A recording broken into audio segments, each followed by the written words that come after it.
Answer me this though, Gipp, because this is the other issue that I've been having in the situation I've been bringing up in different conversations as well. I feel like hip hop is going into a real dark area and it's becoming a grown man's game again. I don't know if the young folks are going to be able to pick it up like they need to. And right now, if it wasn't for you raising hell and other OGs raising hell, would anybody even be paying attention to hip hop right now? That's all I've been trying to say.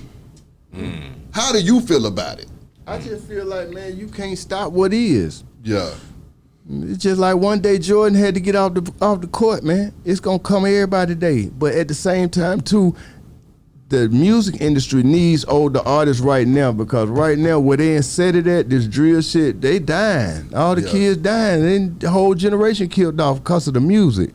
So if I look at it and go back in my, as me as a child looking at hip hop and seeing Grandmaster Flash, them doing their thing on TV, it's like that was with grown men. Yeah. And it's time that grown men get back here and redirect the culture, because at the end of the day, the other people that don't look like us, we just money to them. And they gonna feed our community the worst, never the best. When Takeoff passed, how did that impact you seeing that, and then coming from a legendary group yourself and having all of the members still here and thriving? How did that make you feel to see the Migos lose Takeoff, man? I mean, it's what I always want the youngsters to understand, man. Fix it. Because sometimes, some situations you can't. And this is one of them situations, you can't fix it.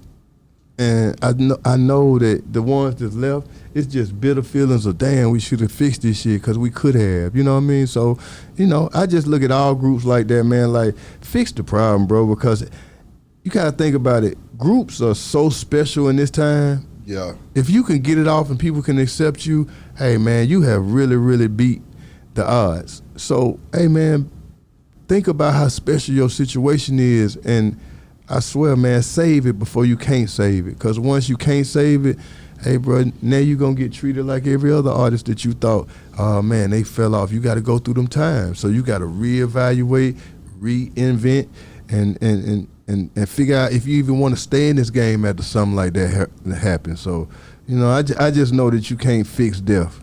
You know what I mean? Life and death, you got the first day you here and the last day you here. Yeah. Everything in between is on you. How do you go about fixing it though, Gipp? Because that's easier said than done when you bring in the money, the girls, and the egos, man. How do you get people to sit down and humble themselves to come to a table and say, hey man, let's work this out as men? It takes a lot of maturity on both sides. But just like with James, I feel like us going and doing this type of music, we starting the parade in that direction. The parade in that direction is, first of all, fix our relationship with our women. Yeah. You know what I mean? Fix our relationship with our women. The second part of it is fixing our relationship with the younger folks. And that's just in listening to them, understanding it, and understanding how you can help them. But it's about, if you out here acting like the kids that you say younger than you, then how you expect them to follow you? You got to do something they not doing. And I feel like this record and this Gipp and Worthy album is like, I'm showing them how to be a grown man in this music shit. Yeah. And I'm showing them that it can be another direction, but you got to want to go this way. You know what I mean? And because you ain't going to be able to talk tough forever, man. All y'all out here making you good and the good money off the drill, sooner or later, man, you ain't going to even want to be in the environment, because you ain't not gonna feel safe. So we just showing you where you can go after you figure out that you don't want to stay in the same place. I mean, you see what NBA YoungBoy even, stepping back from it and saying we need to just go ahead and stop the violence and get back together and work these things out, man. Yeah, it's totally like that, because, I mean, one thing that the young people seeing now, it don't matter what kind of money you got, some things just can't be replaced. Yeah.